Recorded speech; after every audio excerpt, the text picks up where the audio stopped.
Hey, good morning, everyone. It's good to see you all today. This is our third class on the Four Immeasurables. So let's go ahead and start. If Shayla could get the prayers on screen, and then Nancy, if you would lead. Or who's leading? Nina's leading? Okay. Wonderful. Right, so we'll start with taking refuge and generating bodhicitta, and we'll do one time in Tibetan. We'll start with Tibetan and then 2 times in English. Start with Tibetan. Sangye chodan soki chonam la janchu batu dagni kyap suchi dagi chonyen gi pesonam ki drola penchye sangye drupa shog. I go for refuge until I'm enlightened to the Buddha, Dharma, and Supreme Assembly. By the merits I create through listening to the Dharma, may I become a Buddha in order to benefit all sentient beings. I go for refuge until I'm enlightened to the Buddha, the Dharma, and the Supreme Assembly. By the merits I create through listening to the Dharma, may I become a Buddha in order to benefit all sentient beings. Great. Thank you, Nina. So then let's do a meditation. So again, last week we did the meditation on immeasurable equanimity at the beginning, since we covered that in the first class. Today we'll do a meditation on immeasurable love. So again, we could make this meditation very long, but I'll try to keep it somewhat brief.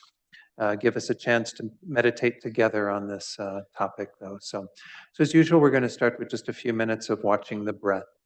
So I don't know that I need to give much instruction to most of you. You've probably got a breathing meditation that you prefer. You certainly can use that for the next few minutes. Just focusing in on the breath, trying to keep your awareness there as best as you can. But when you see that the mind has wandered, let go of whatever distracted you and gently return to the breath. So again, we'll do this breathing meditation to begin, and then I will lead you in meditation on immeasurable love, and we'll kind of channel that into our motivation for being here today. So we can begin now.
So let's begin this meditation on immeasurable love by generating love towards ourselves.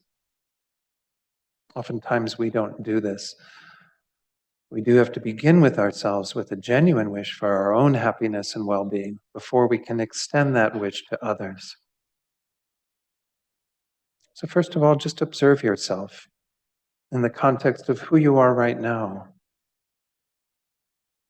Not this tendency we have to think about an ideal me, what I would like to be, but just accepting who you are at this point, with whatever limitations you feel you might have, and also what qualities you have developed.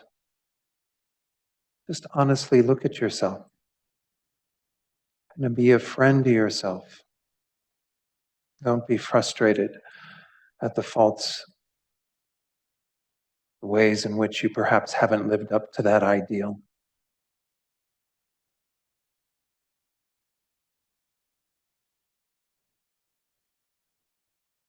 But then also recognize and acknowledge the potential that you have to change, to grow.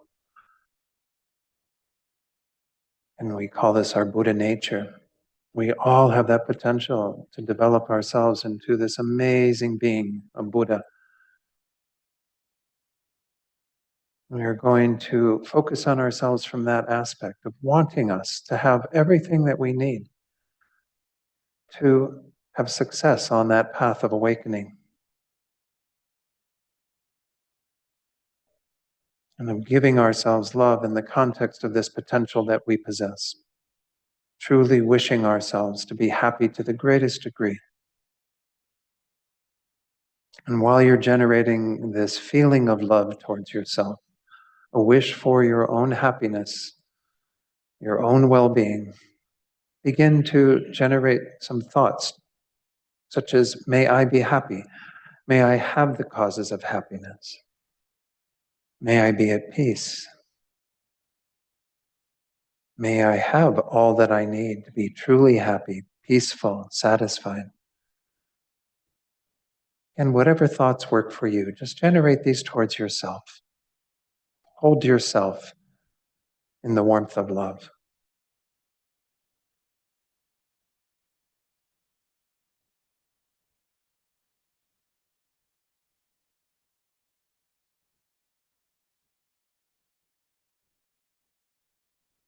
And then imagine that this warm energy of loving kindness in your heart radiates out, gradually filling your entire body and mind, so you become suffused with loving kindness and happiness, well-being, all the way to Buddhahood. Just really feel yourself fulfilling your own potential for complete happiness.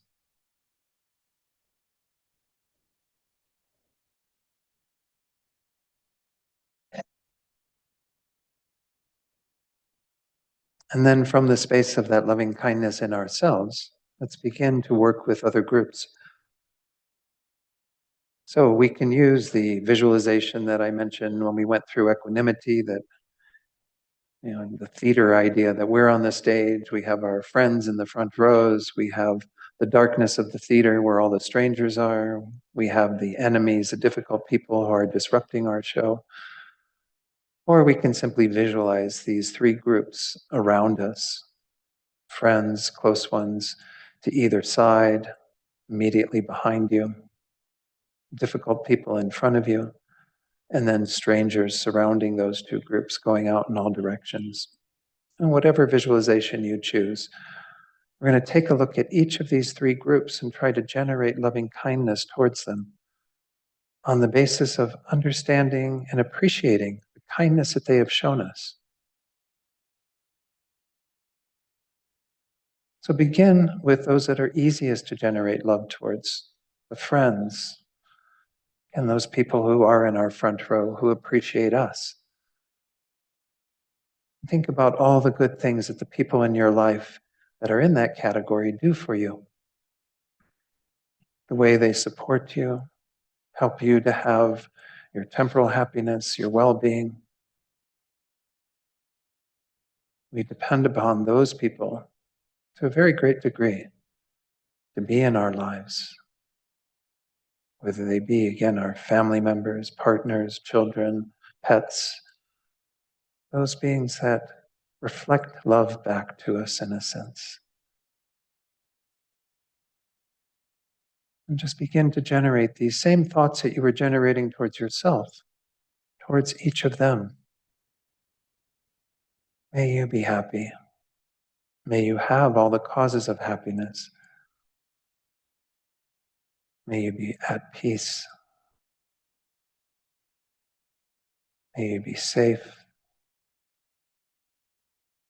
May you have all you need.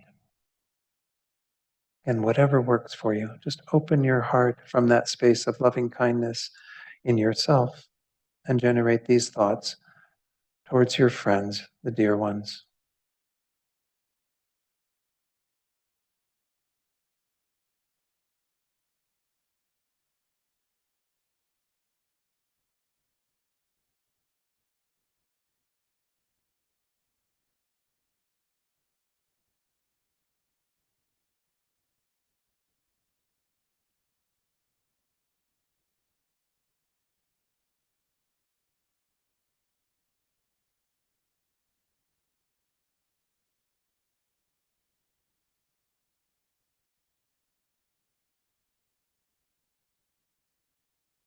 And think through these thoughts that these beings actually achieve their potential. They're in a state of complete happiness, well-being.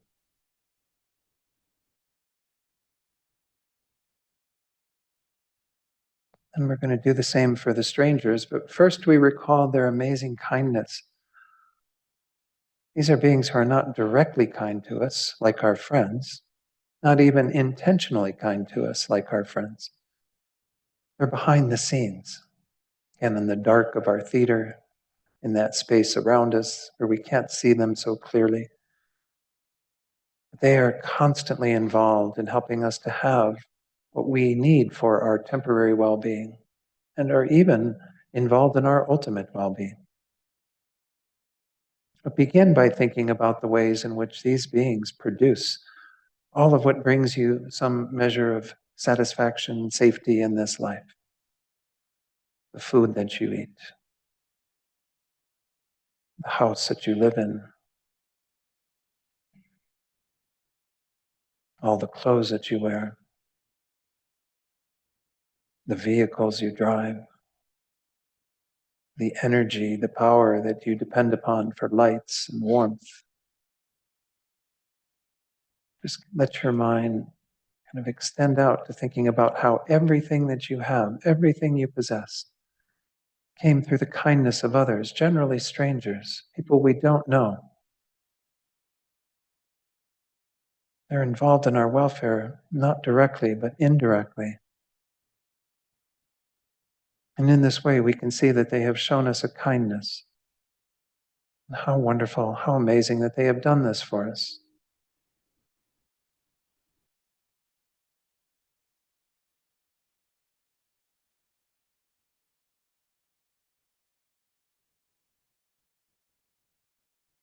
Now begin to generate those same thoughts of loving kindness towards these strangers. Out of an appreciation for what they have done for us, we can generate that wish. May you all be happy. May you have the causes of happiness. May you be at peace and safe. And whatever words work for you, trying to extend these thoughts of loving kindness to all those strangers, all the beings in this world who are not involved in your welfare directly, but nonetheless are part of our shared experience, part of having what we have in our lives due to their kindness.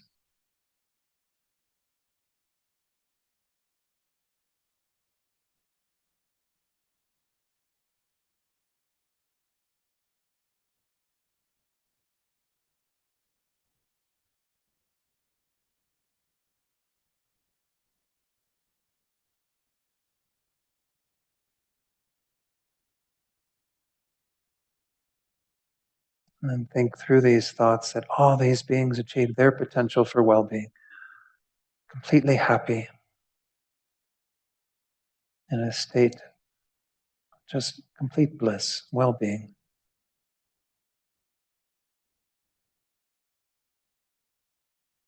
And now we turn our attention towards the most difficult group to work with, those people who are difficult for us. And these enemies, the ones who challenge us, who may have hurt ourselves or those that we love. And when we think about them, what comes to mind is the ways that they've actually been unkind. But we can choose to see them as giving us a kindness. It's all up to our own minds. These beings who are in our lives who cause us problems and difficulties are actually some of our greatest teachers. They can help us to extend our compassion and love, to develop deep patience, forgiveness, understanding. We need those beings in our lives. So begin to observe them, all those that you consider in that group who are difficult at this time for you. Try to see that they are actually giving you an incredible kindness by being that way for you, giving you the opportunity to work on your own mind and heart. And how precious they are doing that for you. And we're not rejoicing in the actions they're doing, but we're rejoicing in this gift that we can see from them. And all up to us.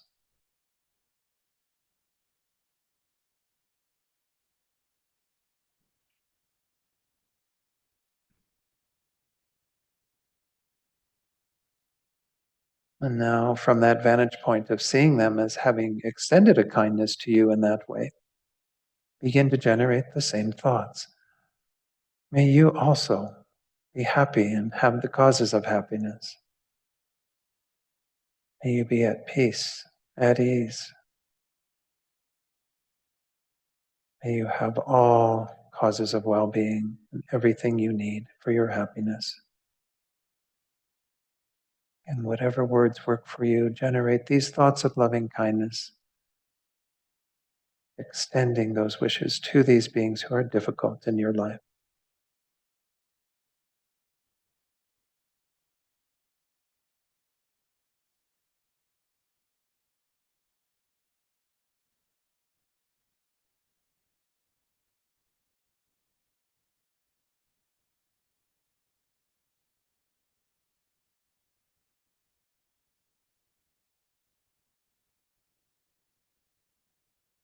And think that through these thoughts, these beings as well achieve their greatest potential, are in a state of complete happiness and well-being.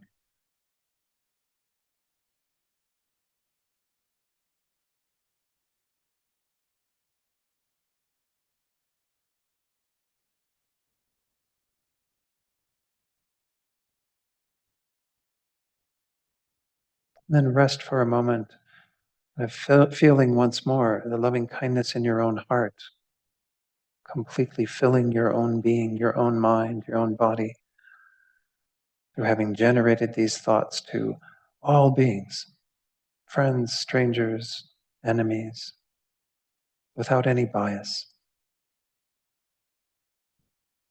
And just focus on this feeling of loving kindness at your heart.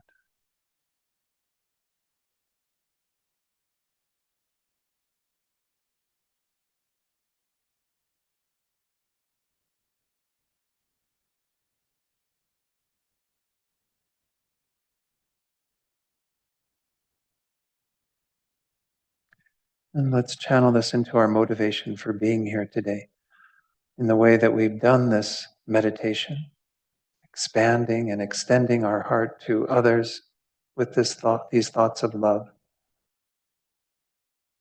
May we dedicate ourselves once more through the time we have together today to achieving the result of Buddhahood so we can accomplish that for others.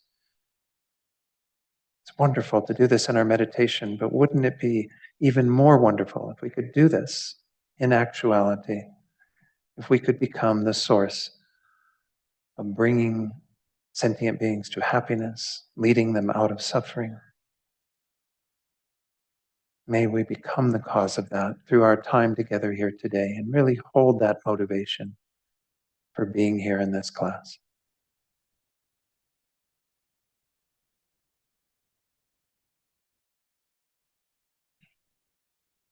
And let's open our eyes and we'll recite the Four Immeasurables prayer that we've been using as a context for going through these thoughts, beginning with immeasurable equanimity. So again, holding that visualization of all sentient beings surrounding you while we recite these together.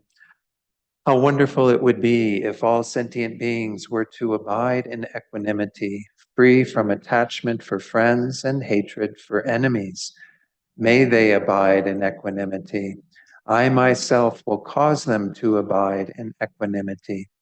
Please, Guru Deity, grant me blessings to be able to do this. So we can think again about four-armed Chenrezig, who is the same essence of our gurus in the space above us, sending down rays of light and blessings to be able to accomplish this in our own path, to become the source of equanimity for all beings and place them in that state.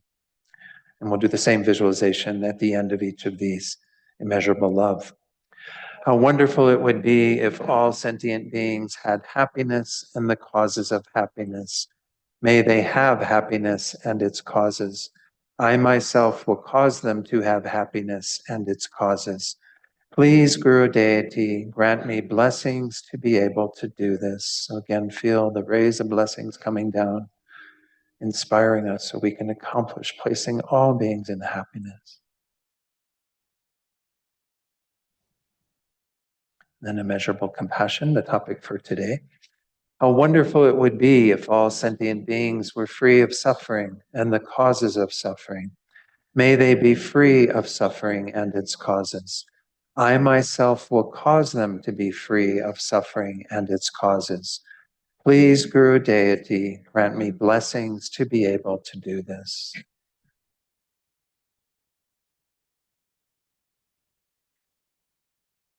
And then finally, immeasurable joy. How wonderful it would be if all sentient beings were never separated from the happiness of higher rebirth and liberation. May they never be separated from these. I myself will cause them to never be separated from these.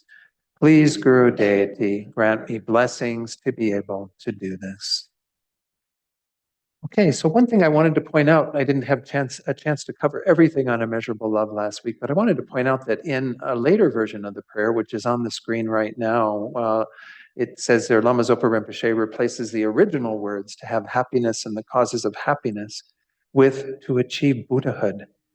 And in his estimation, the word happiness tends to bring to mind temporary samsaric happiness, whereas what sentient beings actually need, of course, is enlightenment.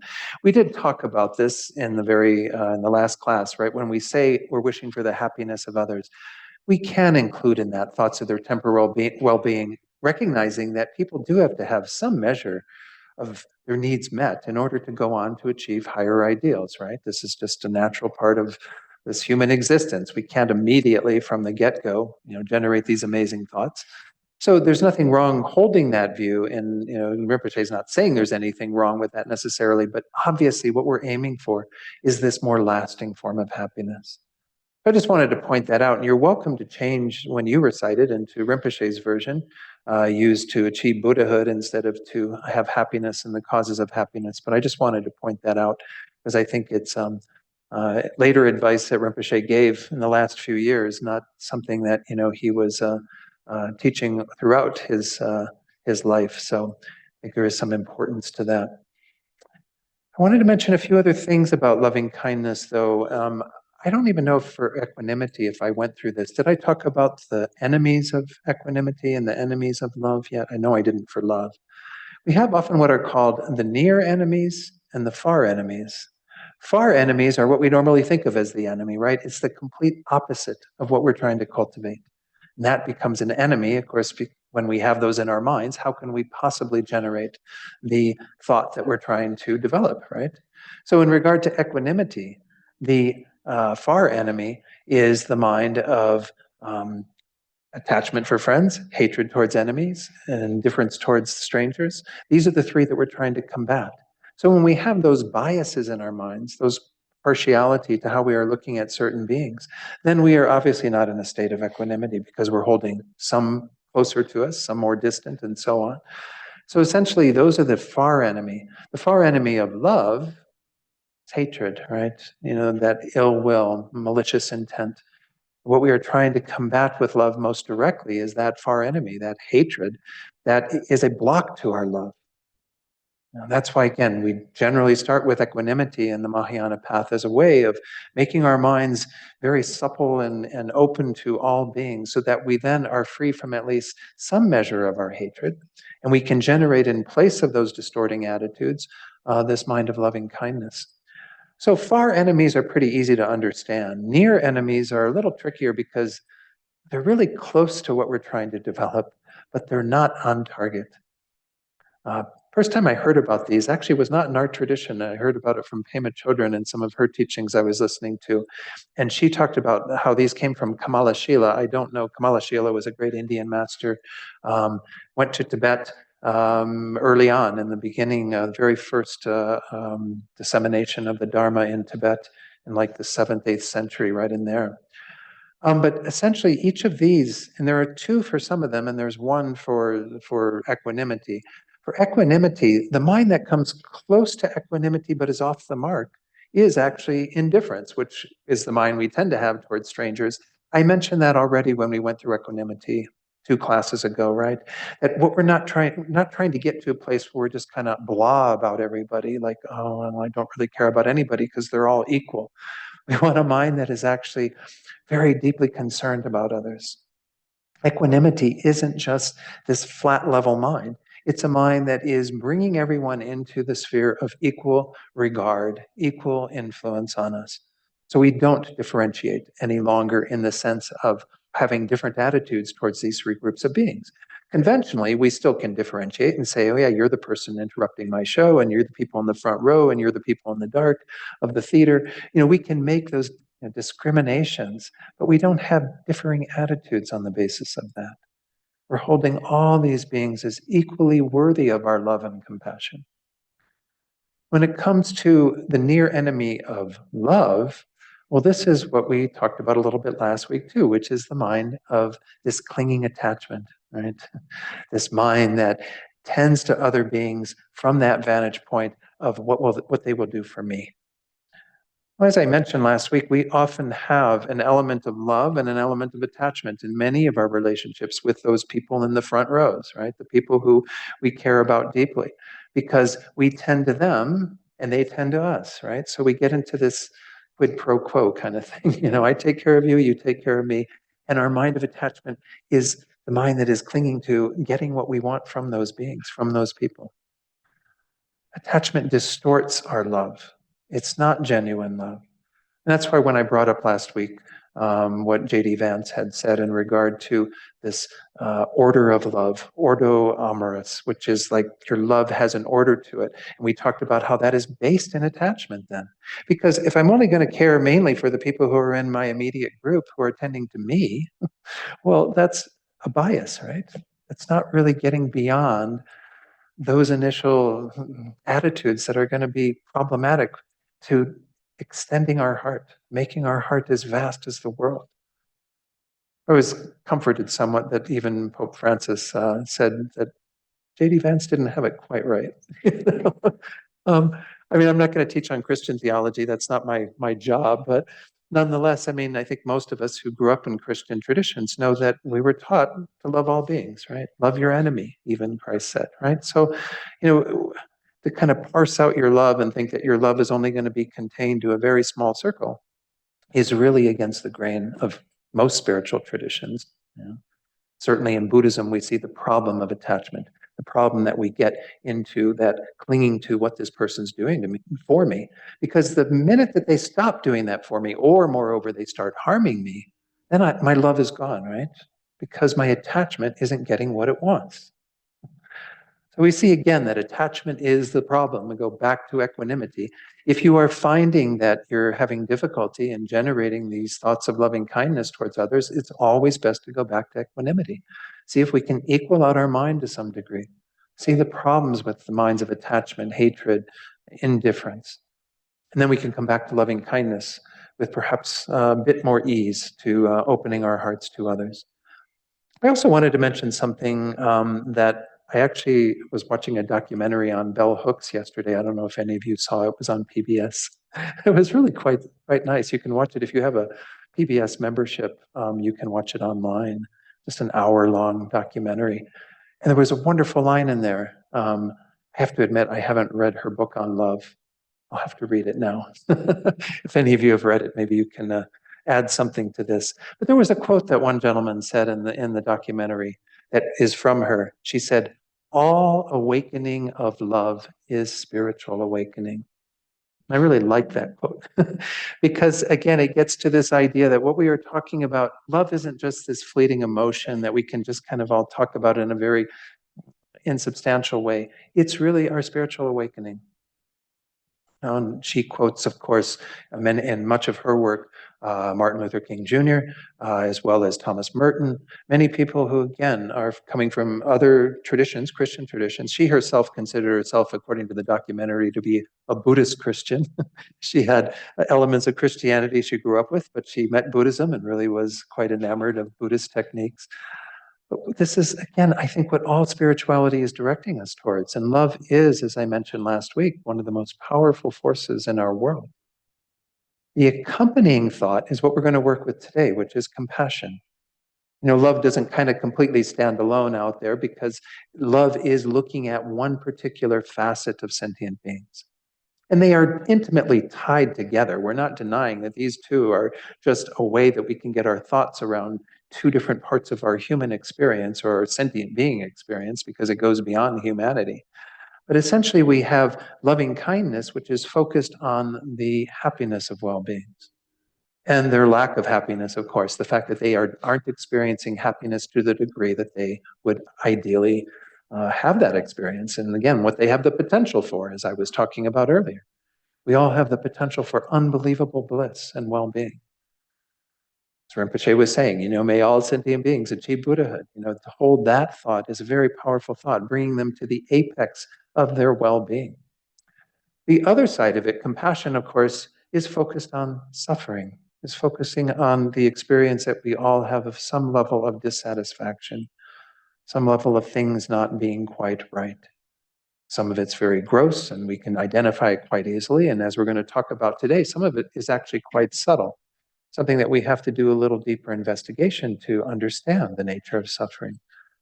So I want to open it up for a little bit of just sharing if people have some ideas on when we get into the Buddhist teachings, there tends to be more of a focus on compassion and suffering than there is on loving kindness and happiness. I don't know, that's my own take on it. But I think it's true. If we look at the Four Noble Truths, which we will touch on a little bit today, the very first noble truth, the Buddha used this word dukkha, which we translate as suffering, right? It's more than that in terms of what we commonly call suffering in our world. What we call suffering is really just the tip of the iceberg. There's a lot more underneath that we can get into in a moment. But essentially, the Buddha, from the very beginning, his very first sermon, his first discourse, after attaining enlightenment, some of the first words he utters is that this is dukkha, this is unsatisfactory, this is suffering. Well, why do you think he started there? Anyone want to share anything here in the Gampa or online? Yes, Mark, can we get the microphone to Mark, Nina? Yeah, so we can.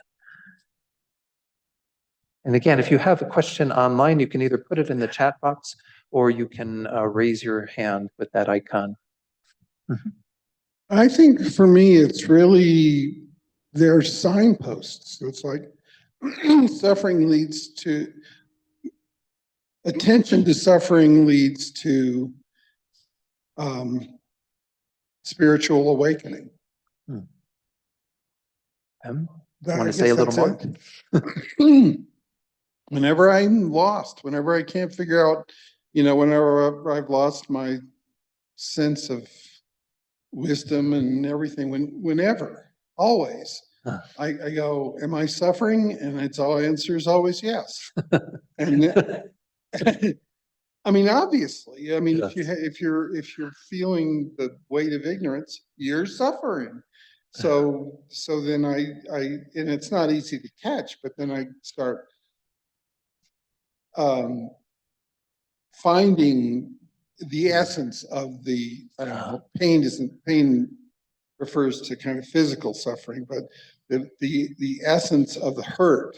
Mhm. And it just guides me to, you know, better places, to wisdom. To the practice, yeah.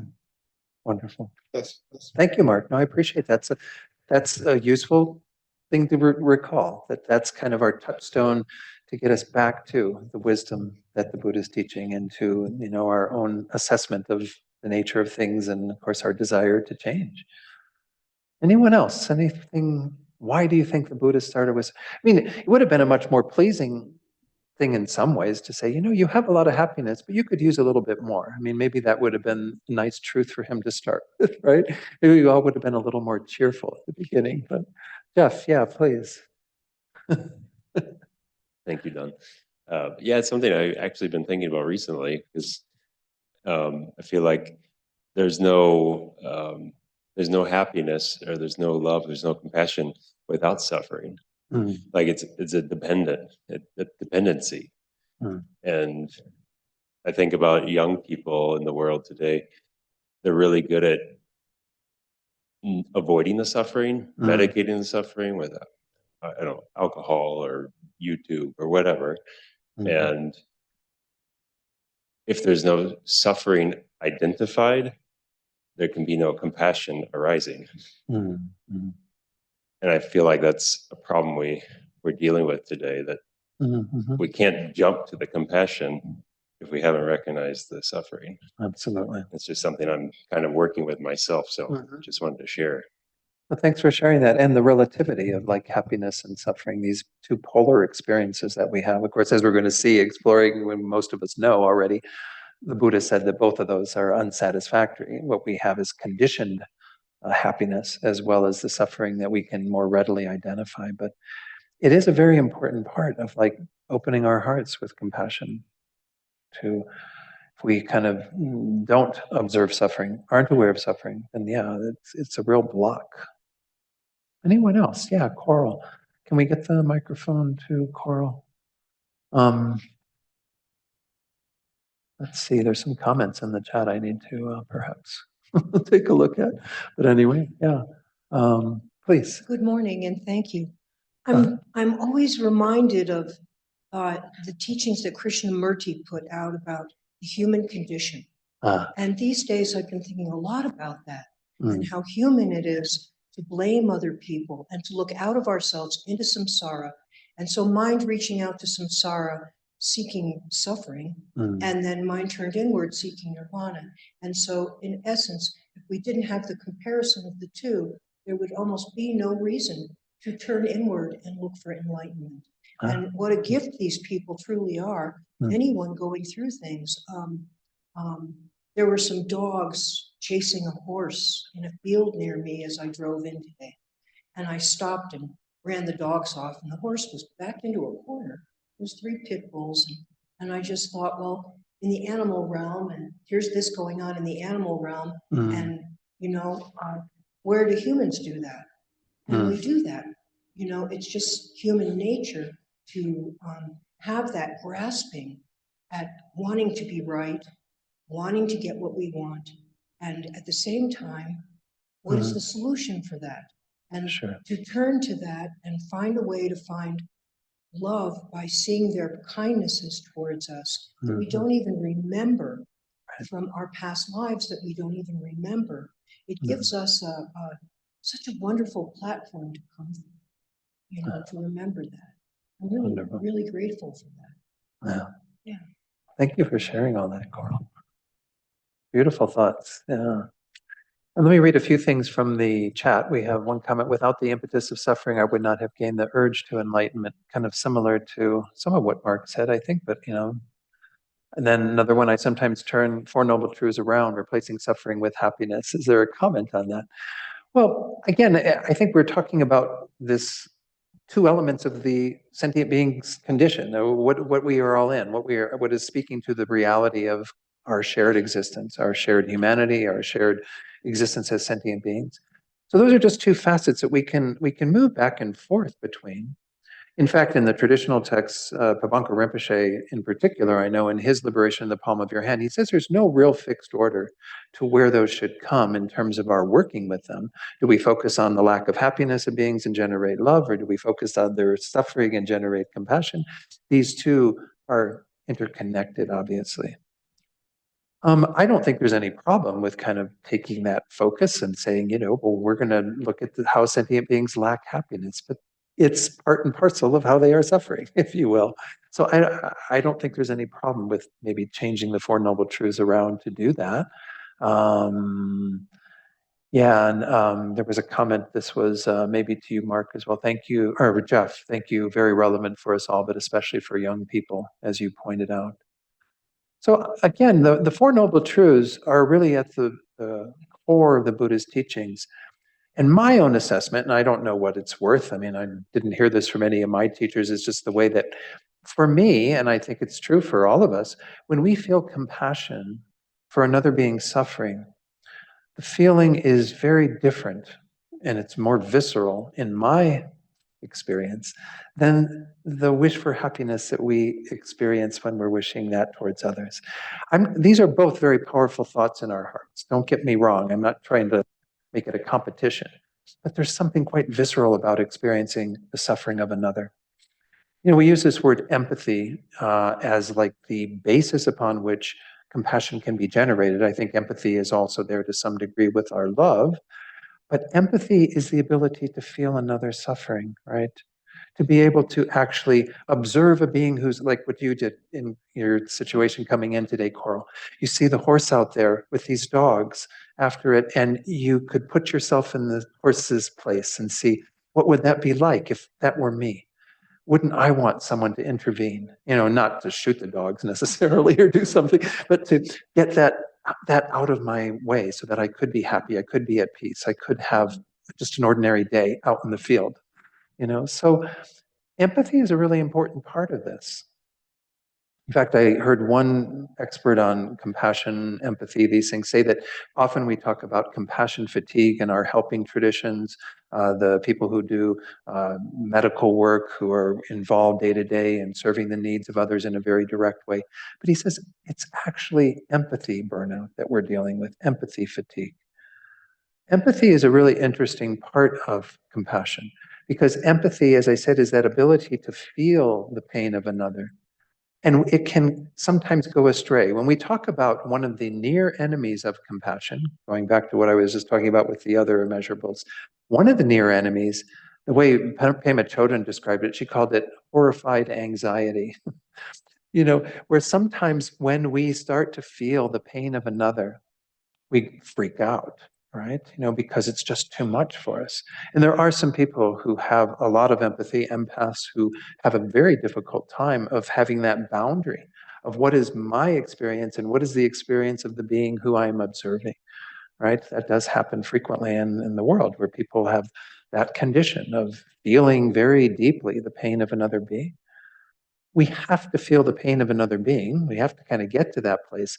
This idea of horrifying anxiety, or another word for it would be overwhelm, where like when we're observing the suffering of others and we just can't take any more in, we're just feeling like it's too much. Well, then we need some kind of healthy separation. We need to understand through a more rational cognitive approach that there is still a differentiation between me and my experience and that being and its experience. As much as I can still keep my heart open to them, I have to have some cognitive empathy. I just want to talk a little bit about this idea of these two elements of empathy, one of them being cognitive empathy. And these often get out of balance with us. That's why also I think we have often that empathy fatigue.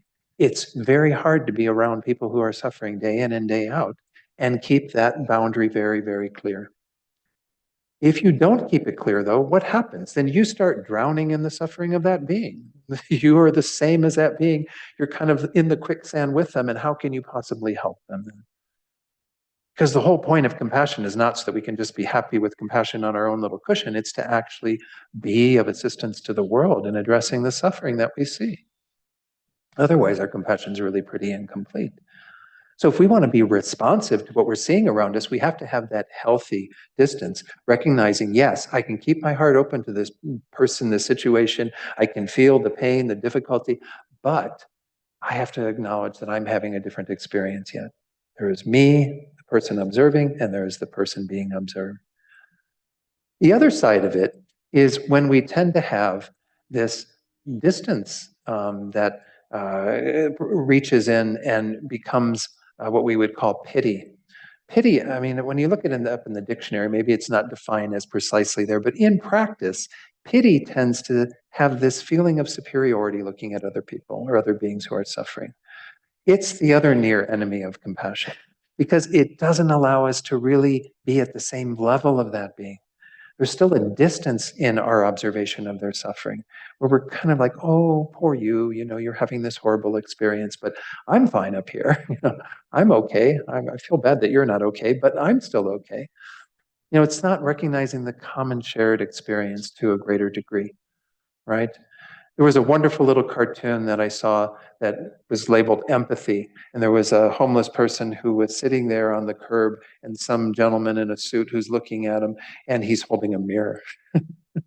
Maybe we should give mirrors to all of the unhoused people in the city. They can hold that mirror up whenever anybody comes because the whole point of it was you have to see yourself in that person. You have to be able to see that that's me in a sense.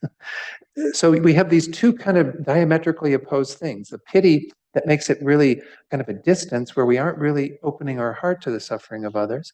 And then we have the overwhelm where we are opening our heart too much almost and we get sucked in. Cognitive empathy helps over here to have that understanding that there's a being I'm observing and I am separate from that being. Keep my heart open though, so it doesn't become pity, so it doesn't become some real distant approach and perception of that person's suffering. The form of empathy that you use there is what's called affective empathy with the A-F-F-E-C-T-I-V-E, affective empathy, which allows you to feel the pain of another.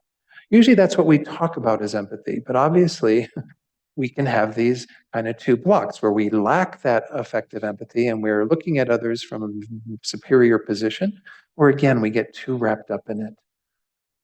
Not going to be of any assistance in either of those situations, right? Because you're not going to really identify with the suffering, or if you do, you do it in such a cursory way that you're not really getting it.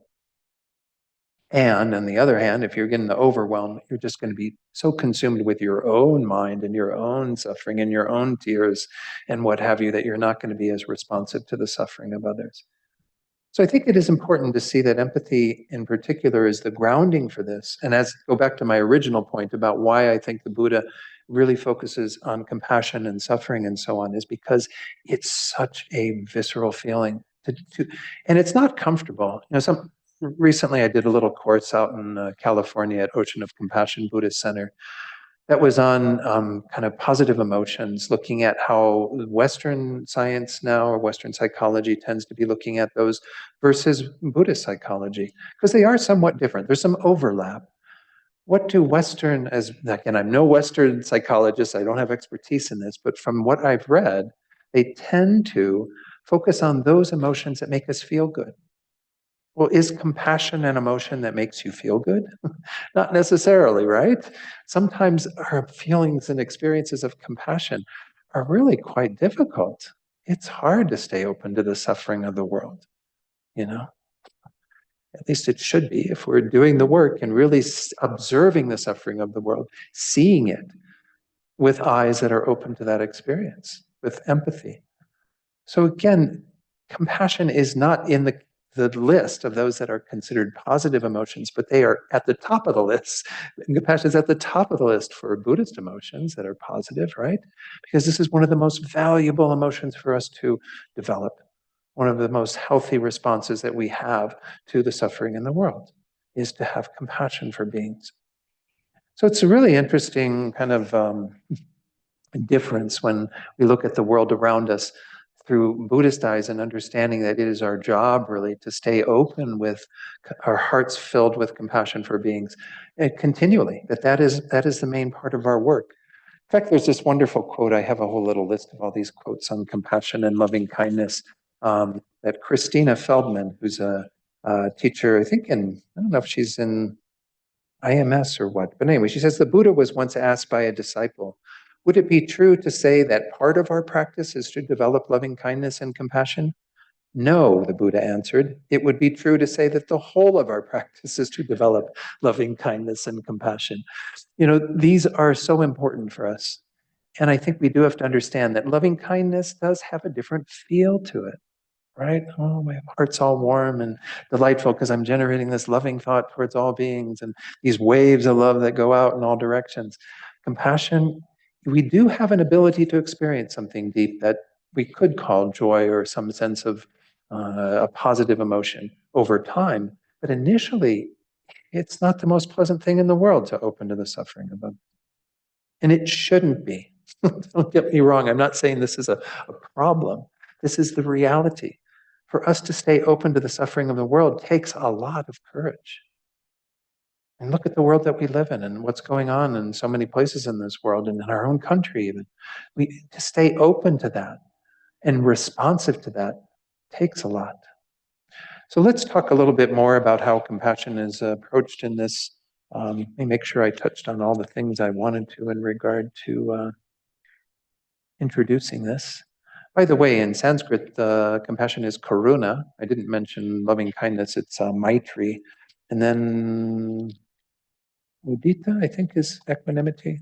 Let me see if I have that written down here. I think I do. No, that's mudita is joy, upekkha.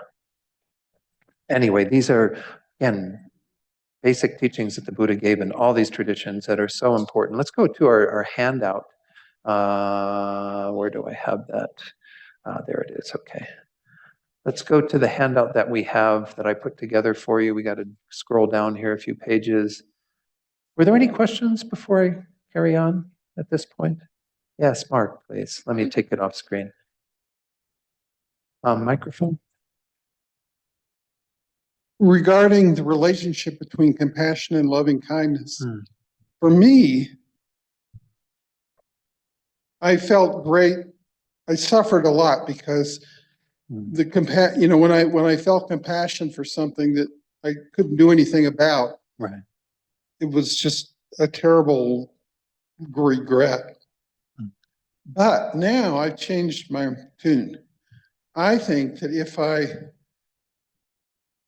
feel compassion deeply enough, it transmutes itself into loving kindness, which doesn't have any physical requirements.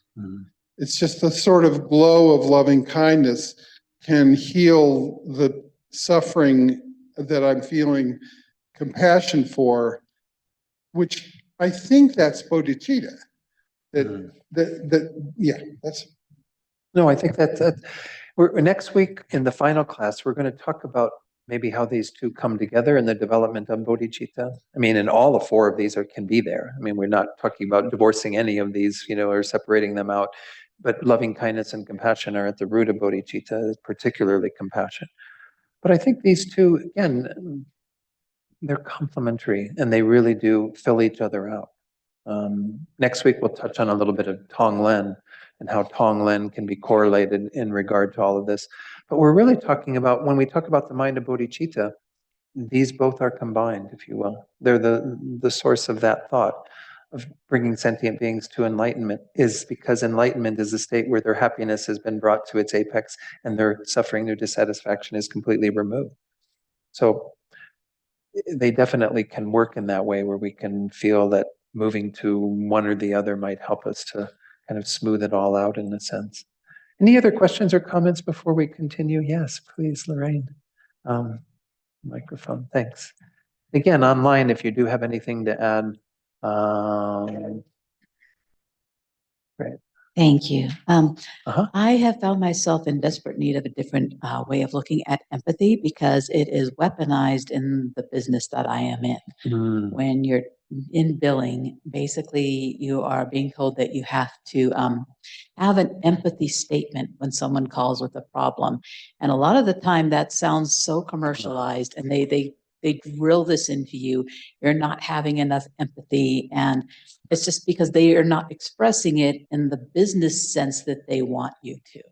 So, and I've been hit with that so many times, and I've been I know that I'm an empathetic person. I have a long history with this. I have witnesses if I need them.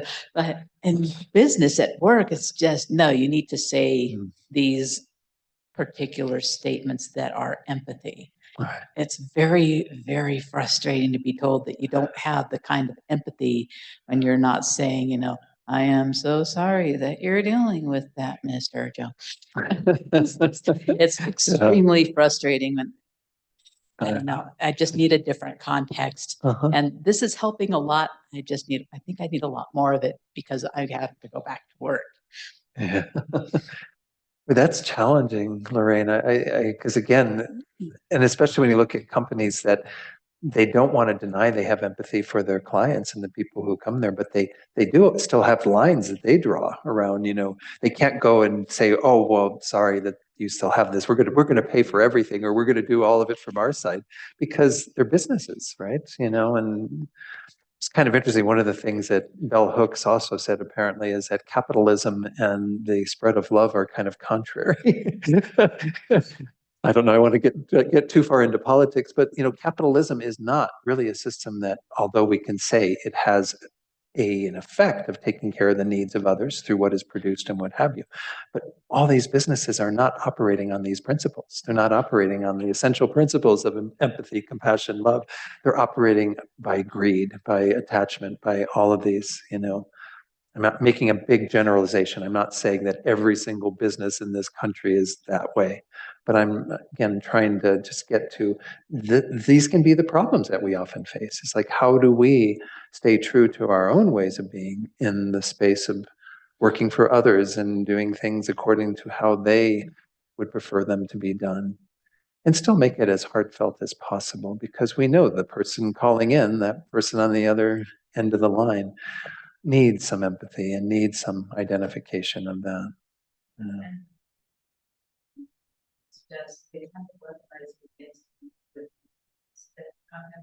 Mm.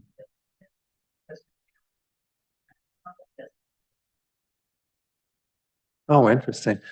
Wow. So online, Lorraine was saying they even weaponize it so that if you have to do an adjustment to a client or something, then you have that come out of your pay. So, I mean, you know, wow. Yeah, that's a system. Oh. Oh. Somebody did share online that, thanks for sharing that, Lorraine. My heart goes out to you, and of course, just a challenging situation. So many people in that position. Pity, Danny made a comment, pity is an opposite of compassion, masquerading as compassion. This is, again, why it's called that kind of near enemy, because we might think, oh, well, we're really good at, you know, just having a consideration for others, but it's really coming from a place of superiority, from pity. Okay. Then there's one more comment. When I was 15, I wrote a poem, A Rose for the Bag Lady. The psychiatrist I showed it to scoffed. You're going to have to learn to ignore these things, said to her. For a long time, I did try. I'm glad I wasn't successful. Good, you know. So again, yeah, we're kind of going against the grain with many of these thoughts in terms of world around us.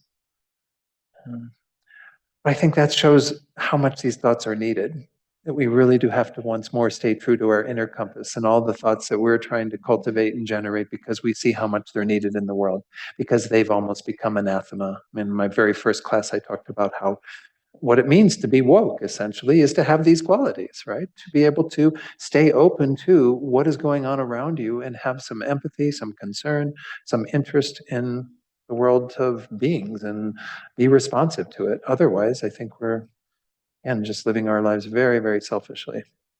Let's go to a little sheet that I put together. Let's see if I can get this on the screen there. Yeah. I got a little bit longer quote from Kathleen MacDonald's book where she goes through the Four Immeasurables. She says, compassion arises out of our own experience of suffering. We all know what it's like to be sick or in pain, to be lonely or have our feelings hurt by an unkind remark, to fear the unknown or grieve the death of a loved one. When we then see or hear of others going through similar experiences, our heart opens with a feeling of empathy and the wish to help. This is compassion, the wish for oneself and others to be free from suffering, free from all painful, unwanted, unsatisfactory experiences. It acknowledges that everyone wants to be free of suffering, deserves to be free, and has the capacity to be free. This is where we do need to kind of maybe move into the Four Noble Truths and talking about them, because the whole point of the Buddha starting with this truth of dukkha or suffering was not to rub our noses in it and just make us feel lousy about what a horrible life we have that we're experiencing all of this, was to lead us to wanting to have that resolved. The first two truths that the Buddha taught were the truth of dukkha, saying very clearly, guess what, folks, you're not in a satisfactory situation. You're not okay. Things are not okay. Life is not good. You know, those bumper stickers that said "life is good." I always want to get out my black marker and put "not" in there, like a little carrot and "not." Because I'm not saying there aren't good things in life, because we were focusing on that earlier with immeasurable love, right? And wishing beings to have some temporal measure of happiness, not to be totally bereft of that, but understanding they do need to achieve something that transcends that. But nonetheless, life isn't good. This is what the Buddha was saying, essentially. Again, translating it as suffering, as we've done in the West, is not completely on the mark. So we'll go into that in a moment. But the second noble truth was saying, guess what, folks? The reason why you're in that situation, the causes of that, are in your own mind. You know, we have a tendency to blame the outside world. You know, if I could only get rid of those difficult people in my theater, right, that are throwing tomatoes at me and doing all the stuff that I don't want them to do. If only I could change this. If only I could do that. John Landau calls this the if only mentality that most of us have, right? That we tend to focus on changing the external stuff, rearranging the furniture so that we then have a better experience, right? Well, that only works to some degree. Not saying it doesn't work at all, but it doesn't work to the degree that the Buddha is talking about. If you really want to get rid of your suffering, you have to get rid of the causes of your suffering. They are essentially your karma, the actions you've created, and the delusions that have given rise to those actions, particularly the root of ignorance. The third and the fourth truth are the means of accomplishing that there can be a cessation and end all of this nonsense once and for all. And there's a cause for that, which is the path that leads to the cessation of our suffering. No, Venerable Rabina often says, I don't know why the Buddha didn't teach the third noble truth first, because it'd be much more inspiring to think, oh, there's an end to your suffering, folks. Guess what? You know, but we do have to appreciate the degree to which we are suffering and really understand it. The very first of what are called the three, and let me put these on the screen. I have a little addendum for this, just like I had an addendum for the immeasurable love on the various ways that we experience kindness from others. We also have an addendum that I put together that's about the types of suffering. Oops, I can't seem to get it there. There we go. So this is the points for meditation on the suffering of sentient beings. So when we need to hold an awareness of the suffering of others or even ourselves, we don't just stop at the more immediate and evident forms of suffering. We want to understand the full degree to which we are in an unsatisfactory state. So what are called the three types of suffering? I'm not going to belabor this because I know most of you know these, but we have to spend some time on them to really get how we and others are in an unsatisfactory existence. The first one is that tip of the iceberg, suffering of suffering.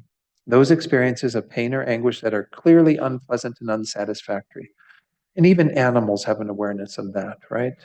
They avoid what will bring them pain and difficulty, just like the horse with the dogs earlier, right? Runs away from that which will cause pain, suffering, mentally, physically.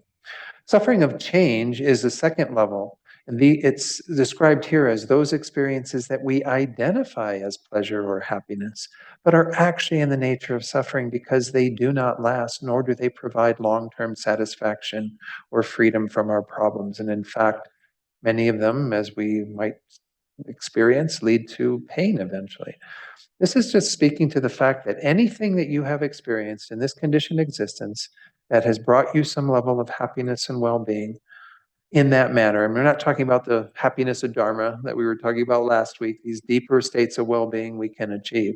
We're talking about our conditioned existence and the normal experiences of pleasant objects through our senses, as well as delightful thoughts and things that we experience. All of those are conditioned. And by virtue of that, they don't provide any lasting peace or happiness. It's just the nature of things. Of course, most people have resigned themselves to that, and they just kind of go about their lives just trying to get what they can to keep filling in that gap of having some sort of experience of pleasure, happiness, not recognizing that those in and of themselves are unsatisfactory. First of all, they don't lead to any real happiness.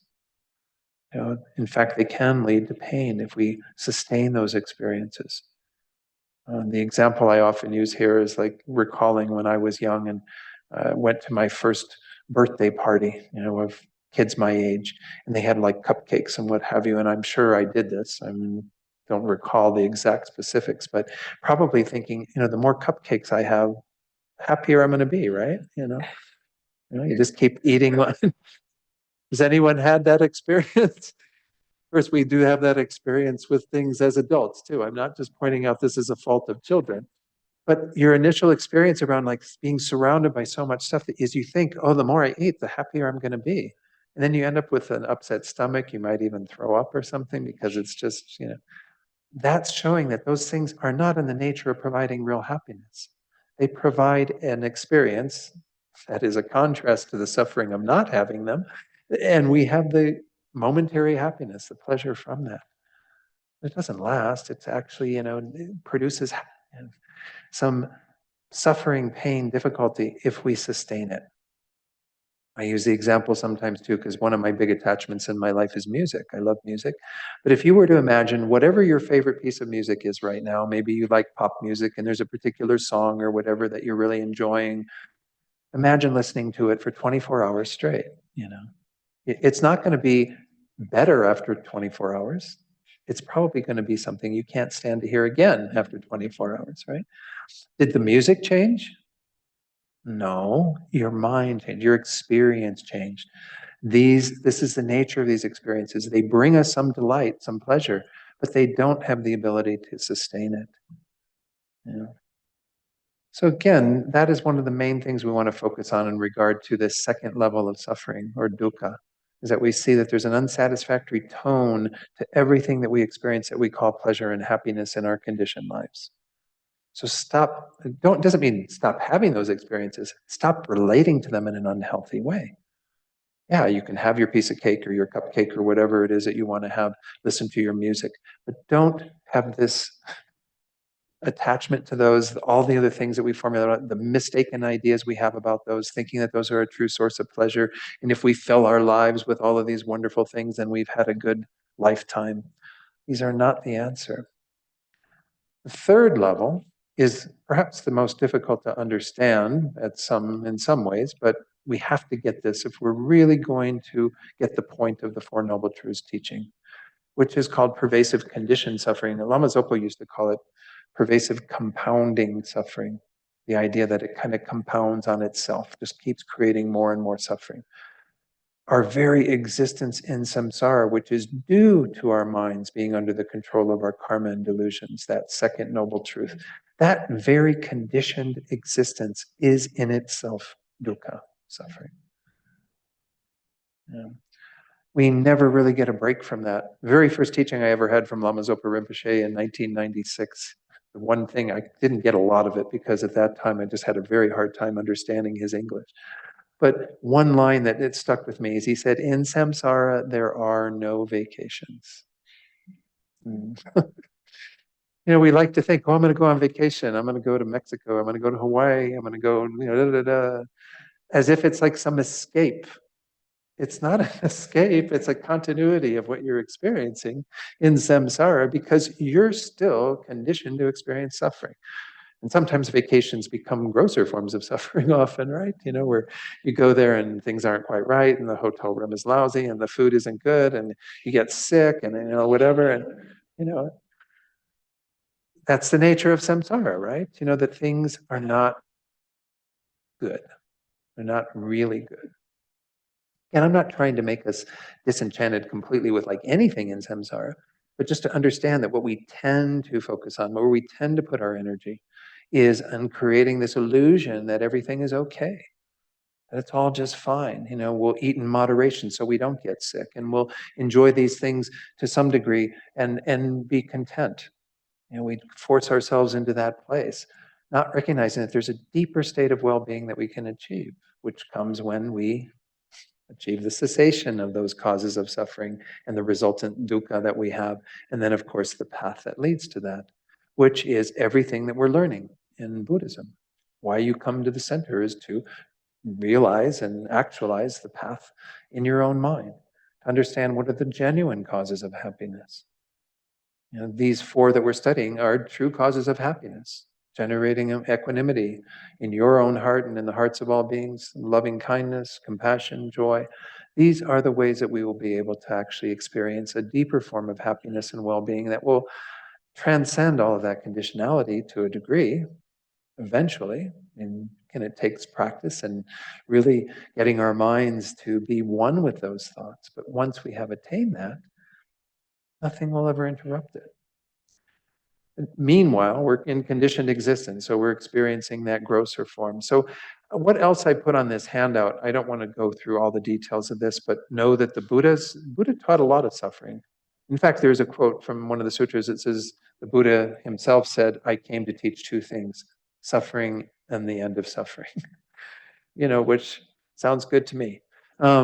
So we do have to learn all the different dimensions of suffering. You might look at your Lam Rim text, and I've given you in the footnotes all the pages in Liberation in the Palm of Your Hand, where you can find that. Most of you have a copy of that book. If not, we've got some in the library, I'm sure. These are the page references in the blue edition, the latest edition of that. There are some older ones that are floating around, but there's essentially the 6 types of suffering, the 8 types of suffering. In fact, the 8 types of suffering was the suffering, how suffering was laid out in the very first Noble Truth. When he said, oh, bhikshus, birth is suffering, aging is suffering, illness is suffering, death is suffering, and so on and so on. We can also meditate on the specific sufferings of the various realms of samsara. You can think about all the beings that are currently in the hell realms, in the hungry ghost realms, in the animal realms, and then, of course, even in the human realm, the demigods realm, the gods realm. These are all, again, important aspects of the corpus of teachings that help us to get the point that all beings are suffering.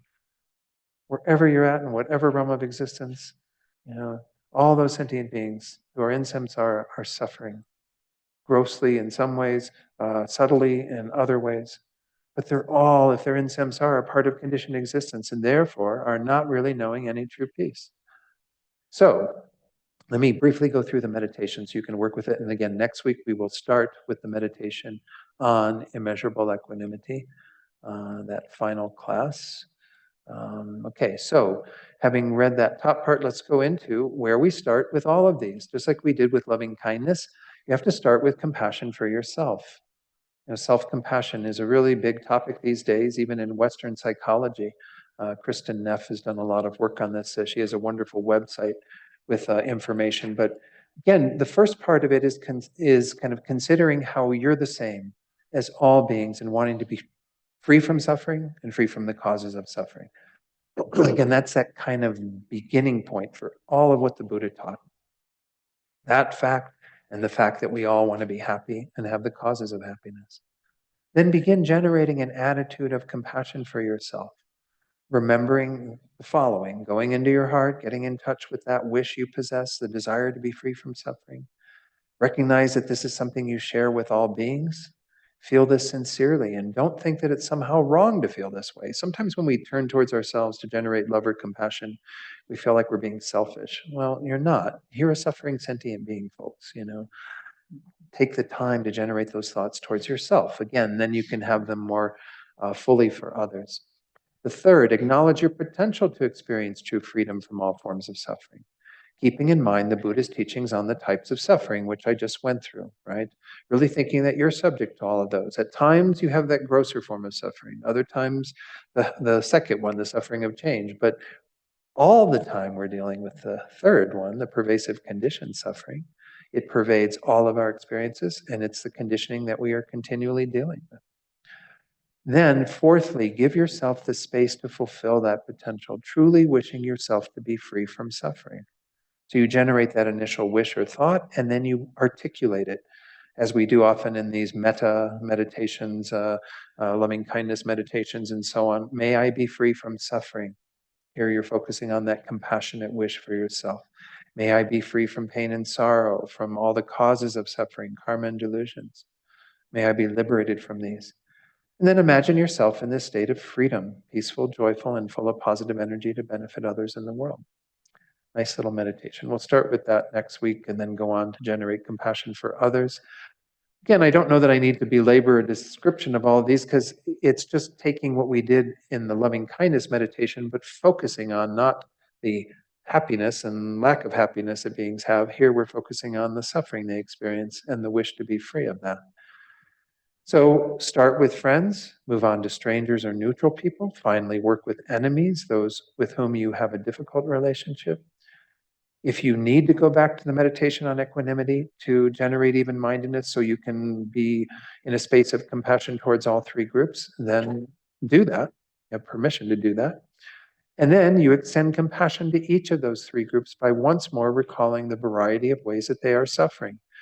You know, one of our problems, of course, we have problems with the enemies, the difficult people, but we also have problems with people who we see as well off, who we see as kind of having everything they need in a temporal way, right? It's hard to generate compassion sometimes for people who we look at and go, God, they've got everything, you know, and they're free from suffering in a sense because they can get everything taken care of. They never know the suffering of hunger. They never know the suffering of having, you know, no money in the bank. They're constantly, you know, dealing with just riches and what have you. But they're suffering too. Suffering in the grosser way that we talk about, occasionally getting ill, sick, what have you. But they're suffering in very subtle ways as well. You know, in fact, most of these beings, they might have physical needs met, but they are often dealing with mental problems because of the richnesses that they have and not really finding any real satisfaction in them, but not knowing how to address that. So again, think about the variety of sufferings for each of these groups and for all the individuals in them, you know, as much as you can. Again, we can't think of everyone. That's impossible to have a mind that holds the awareness of all beings individually. And then, of course, wish them to be free from suffering and its causes in a similar way. And you might start with individuals. Again, it is very much, Lama Tsongkhapa, he emphasized this when we get to the teachings on bodhicitta.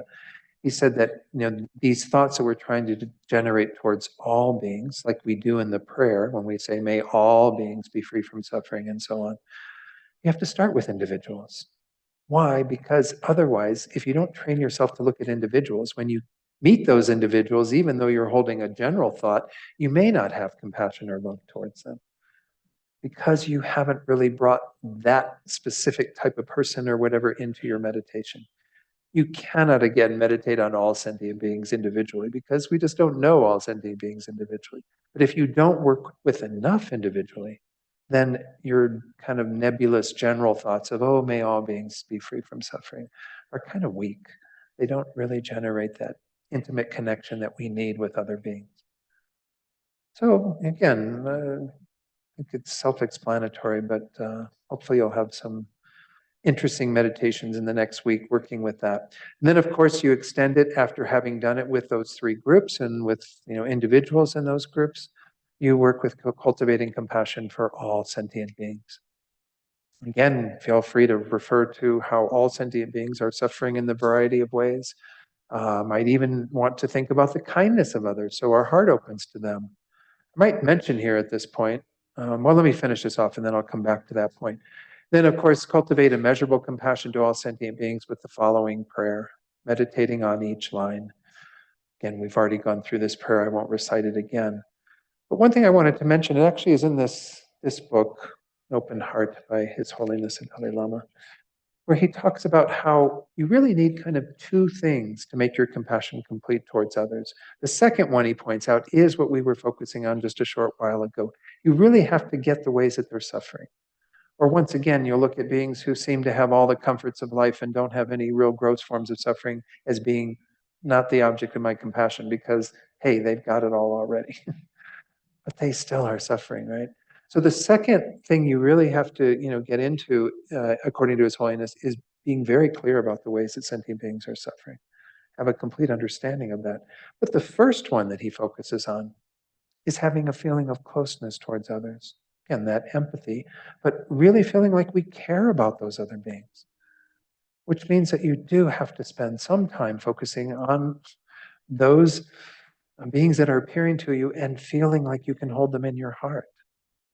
That's why, once more, we need the equanimity that precedes it, which levels the playing field, which gets rid of some of those distorting attitudes that we have towards different groups, and then an ability to open our hearts to bringing them into the sphere of our experience.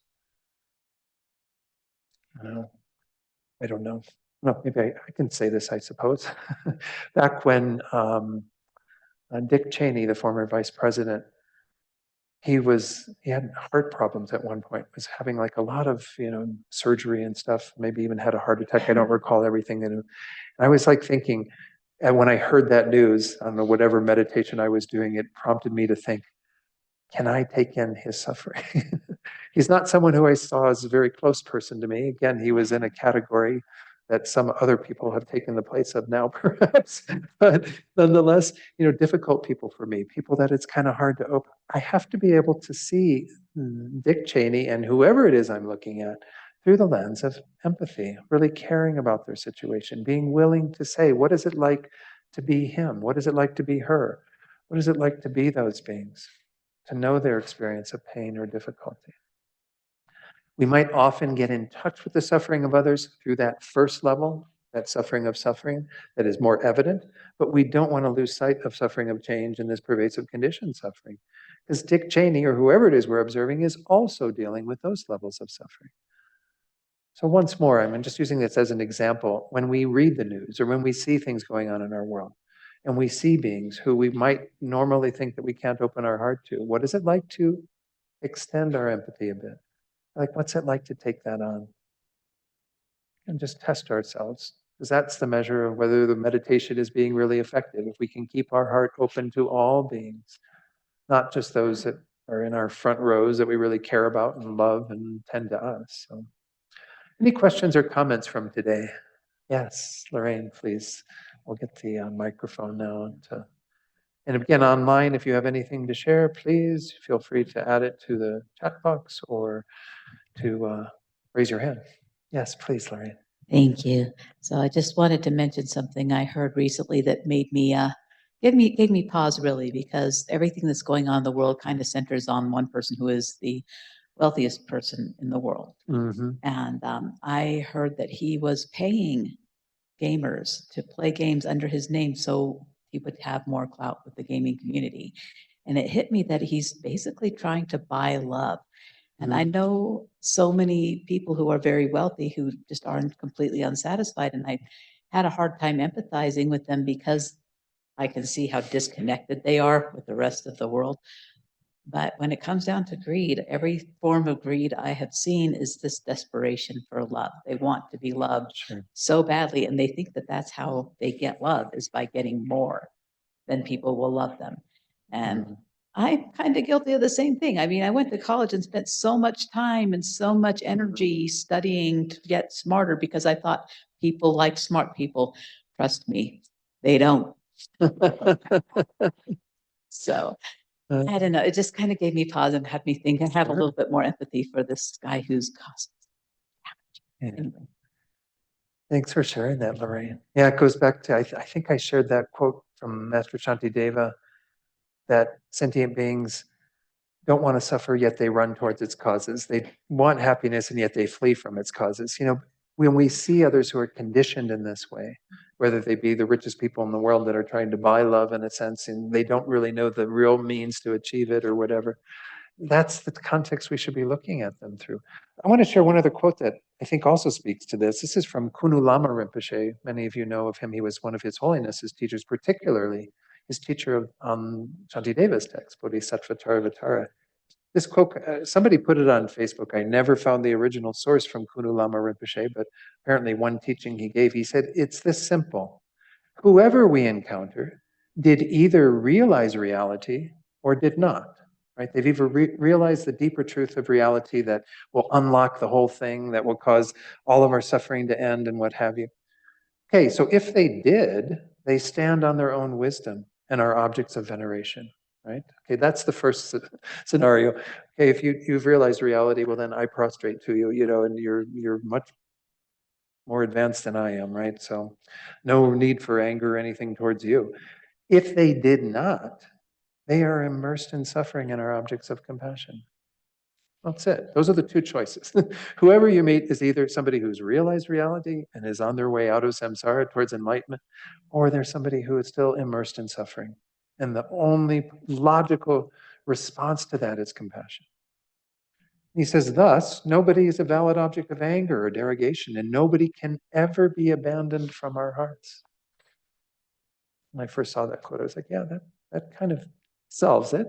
Any being you meet, but they're in one or the other category, right?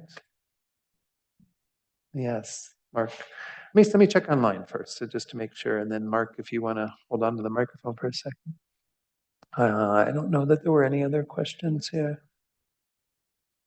Oh, Amanda, he does. Yeah, let's go to Amanda, and then we'll come back to Mark. Yeah, please, Amanda. Thank you again, Don. I just wanted to make a comment and thank you for something that you said that you put something into words that I had been on my mind, and I'm not sure if I can say it properly from what you said, but I'll try my best.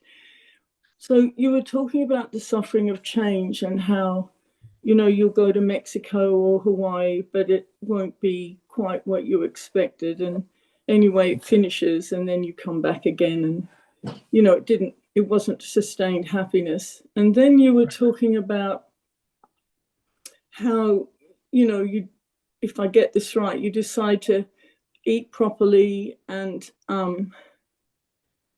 do you remember saying that bit? You decide to eat properly and do these various things, and then you find that actually that doesn't give you the happiness that you thought it would, Right.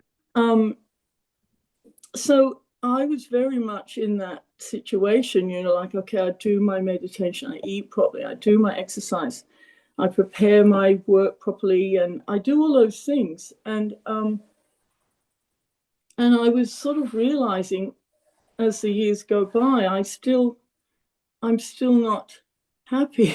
I mean, I'm happy at a certain level, but there was still something there, and I was sort of being driven to say, okay, well, I'm just not going to eat properly. I'm not going to force myself. This is a fake thing. And I'm not going to just do my exercise. It's a fake thing.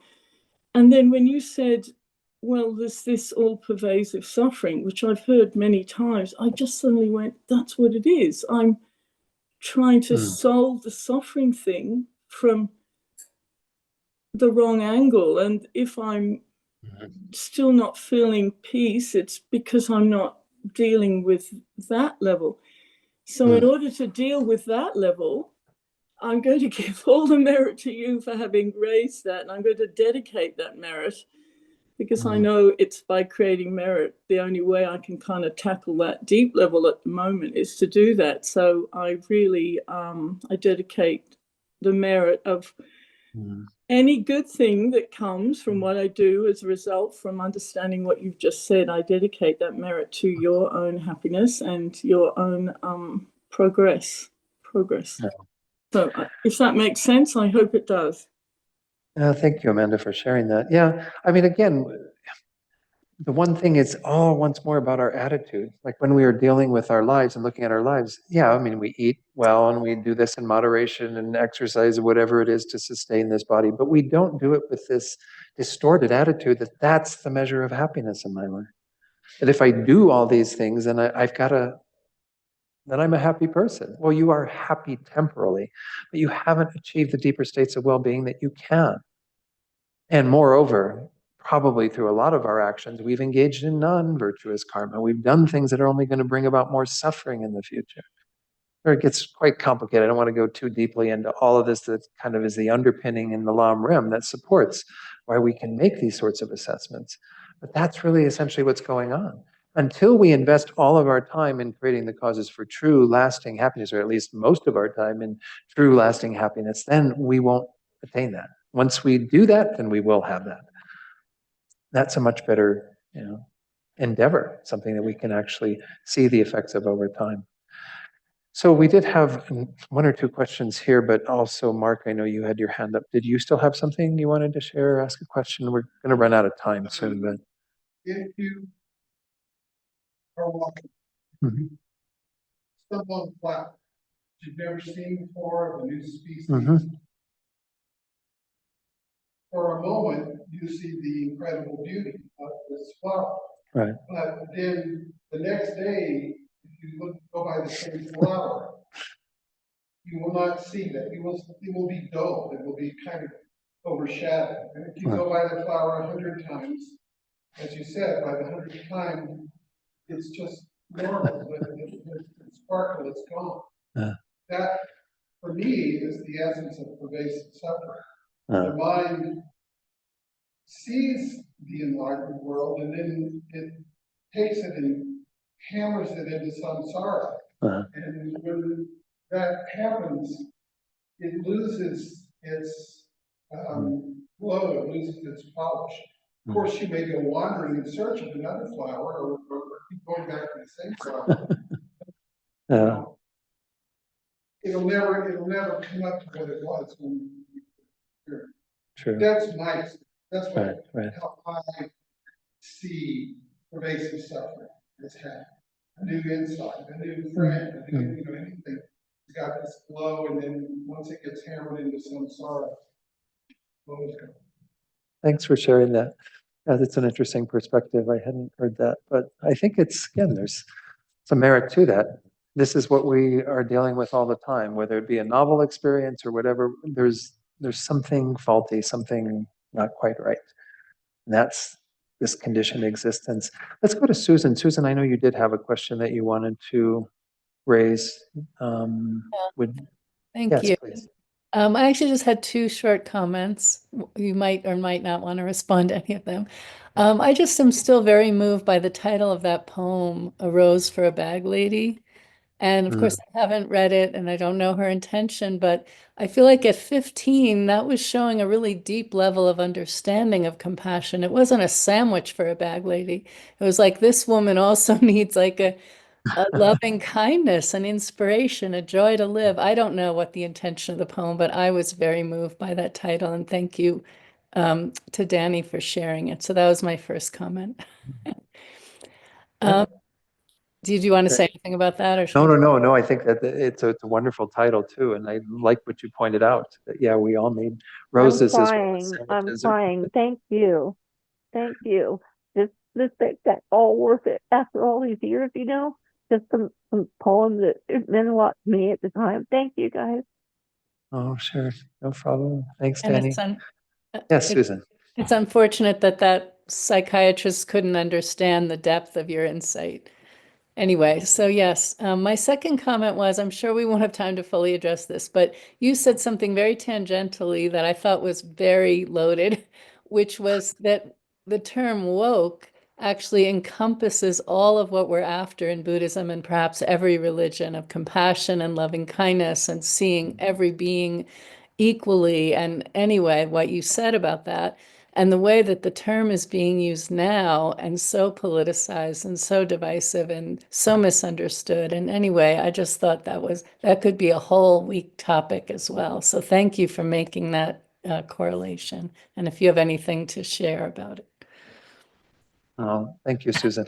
And I do feel like, again, what started off as just people being more in touch with their hearts and being responsive to the world around them and giving it this label woke has now suddenly become the enemy, if you will, and something that I think we need to address in our society. But what to do? We just have to stay true to our own principles and our own practice. And that's how change is going to happen, is by we just keep being woke and keep being sensitive to the needs of others and full speed ahead.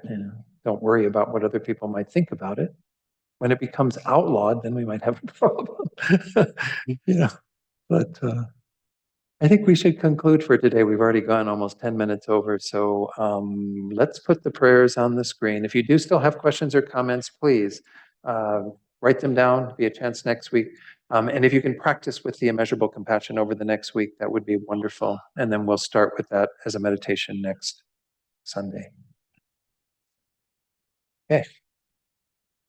Great. So we'll start with the prayer from Master Shantideva. I don't know if the mic's on. Bodhicharya. Is Sorry? the mic? Oh, it's on now. Okay. Is it on? Can you hear think me? so. Yes? Yeah. Can everybody hear me? Online? Can you hear? Yes. Okay. Sorry. Thanks. Wasn't sure the mic was on. Thank you. I wasn't sure either. All right. We start from Bodhicharya Avatar. May all beings everywhere plagued by sufferings of body and mind obtain an ocean of happiness and joy by virtue of my merits. May no living creature suffer, commit evil, or ever fall ill. May no one be afraid or belittled with a mind weighed down by depression. May the blind see forms and the deaf hear sounds. May those whose bodies are worn with toil be restored on finding repose. May the naked find clothing, the hungry find food. May the thirsty find water and delicious drinks.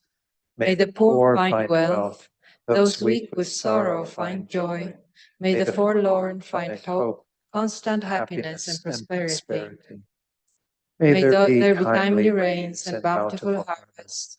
May all medicines be effective and wholesome prayers bear fruit. May all who are sick and ill quickly be freed from the ailments. Whatever diseases there are in the world, may they never occur again. May the frightened cease to be afraid. May those bound be freed. May the powerless find power. And may people think of benefiting each other.